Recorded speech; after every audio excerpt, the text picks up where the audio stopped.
Here we go, the video that gets me roasted by all of my friends. And I'm okay with it. Well, hey there, my little TikTok troublemakers, my hedge witch hotties, and other kitchen magicians of YouTube. It's me, your boy Shane, and welcome back to my channel, as the case may be. Today I want to talk about this trend that's kind of taking WitchTok by storm, and that's magical simmer pots. So I have a love-hate relationship with WitchTok. Sometimes I will just watch it, like spite watch it for great lengths of time. And it's not all terrible, but a lot of the information out there is just plain factually incorrect, silly at best, and dangerous at worst. So you really have to, be judicious and pick and choose through it. But something that I've seen crop up time and time again, there seems to be like these two kind of like hot trends at the moment. And spell jars have been a thing for a while now. Every spell is going in a jar, it seems. And the other thing are these simmer pots. And I think they've been very popular throughout the fall and winter, right? Because I guess when there's kind of a chill to the air and you want your home to smell good because you're spending all your time indoors, and you throw like some cinnamon and some cloves and stuff and oranges in a pot and get it simmering, and your whole house has that like beautiful spicy kind of scent, and it feels very witchy. So I don't know if, like I said, weather or other patterns or seasonal themes have anything to do with it, but simmer pots have just been exploding. They're everywhere. They're all over TikTok, YouTube, blogs, like written recipes. And my first instinct is to be instantly skeptical, right? I'm watching these videos and I'm like, it's soup. You're making soup. It's just like herbs and fruits and vegetables and stuff in a boiling pot of water. That is the literal definition of soup. But I thought about it, and because just hating on things isn't especially things that are popular, is not a personality trait.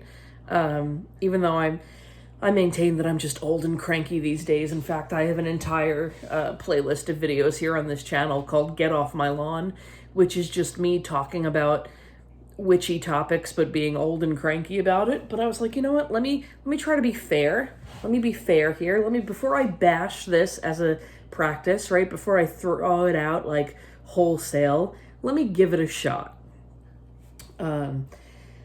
So how it works is you come up with your intention, you choose relevant ingredients, right?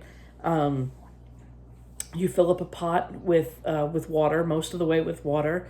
You put in the ingredients that you've chosen, bring it to a boil, and once it's actively boiling, you turn it down to a simmer. So literally what it sounds like.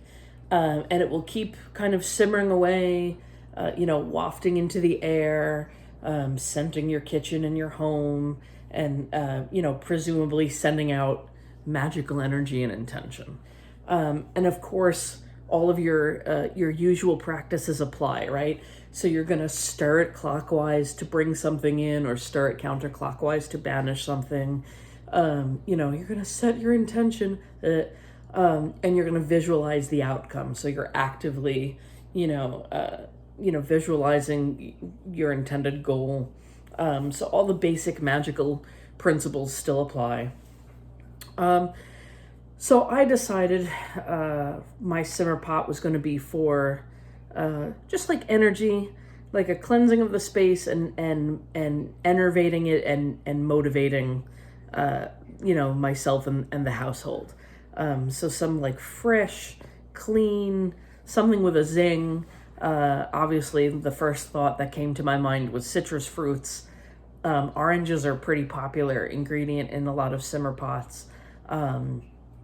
Probably because they're inexpensive, which is not necessarily a bad thing, readily available. Again, these are all, checks in the plus column as far as I'm concerned. I don't think magic needs to be inaccessible or expensive in order to be good.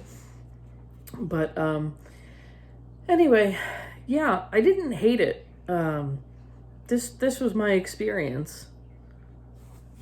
It's giving purification. It's giving kitchen witch. You guys, if you do this, please make sure you keep them fingertips behind the blade.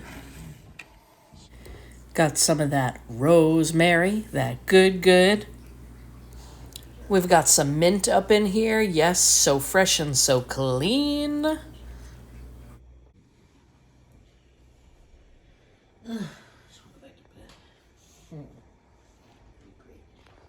And we've already reduced the heat in this shot, so there it is, just happily simmering away.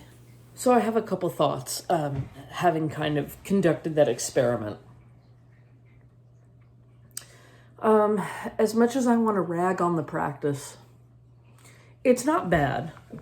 If you think about it, it's not terribly different from incense, right? It's like incense, but wet. They both have botanicals, right? Ideally, botanicals that have magical association and relate to what you're trying to accomplish. Both of them create an olfactory experience, right? It creates that pleasant atmosphere. Either you're making a space more comfortable and pleasant for yourself, or for whatever gods or ancestors or spirits you believe reside in your home or in your circle or in your working space. It sets that scene, right? It's the smells and bells that kind of add to the ritual experience or to help put you in like a ritual headspace. The steam rises upward in the same way that like incense smoke rises upward. If you believe that like incense smoke carries our prayers to the gods, as some people do. So yeah, I don't know. I don't hate this. I don't dislike this the way that I thought I was going to. I thought I was going to feel really silly doing this, and I didn't mind it. It definitely has some checks in the plus column, like I said. Some of the pros, I would say, it's smoke-free. So if you have people in your home with allergies, or if you have pets, or whatever, or, you're renting, or you're in a dorm room, or, a place where smoke or smoking or incense is prohibitive, or you have very sensitive fire alarms or whatever, could be a reasonable alternative. It's convenient. It uses stuff you have around the house. Everyone's got herbs, everyone's got fruits, everyone's got a pot, everyone's got water. In a perfect world. Again, it's inexpensive. You can get lemons at the grocery store for pennies on the dollar. It's eco-friendly. I think some people compost the remnants when they're done. Everything breaks down. It's all food grade stuff, right? So there's no plastic. There's no. Yeah, I don't know. And if you think about it, right, what is a cauldron but a little simmer pot? A witch's cauldron is like, big pot that you either make a stew or a potion or a tincture or whatever in, and you put it over heat, right? Like,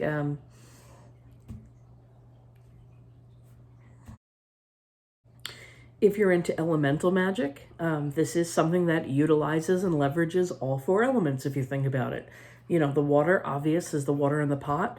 The fire is the flame that heats the pot. The earth is the botanicals and the ingredients you put inside the pot. And the air is the steam that rises from the pot. So if that's an important thing to you in your magic and your spell work, cool. It satisfies those requirements. And yeah, I will say this, right? In terms of magical efficacy, do I feel like I got a fantastic result? I got a reasonable result. Everyone in my household that day reported the house smelled good. It put them in a good mood, right? It was an uplifting, kind of mood boosting scent. Everyone, I guess, was a little more motivated, a little more energized. Everybody carried out all the items on their to-do list that day. They all felt kind of mental clarity, so that's a great thing. However, I will say that I attribute at least part of the success of that working to the fact that to basic aromatherapy, right? Aromatherapy has some evidence-based, arguments to it. It's a very old practice, I think, going back, some 5,000 years in traditional Chinese medicine. So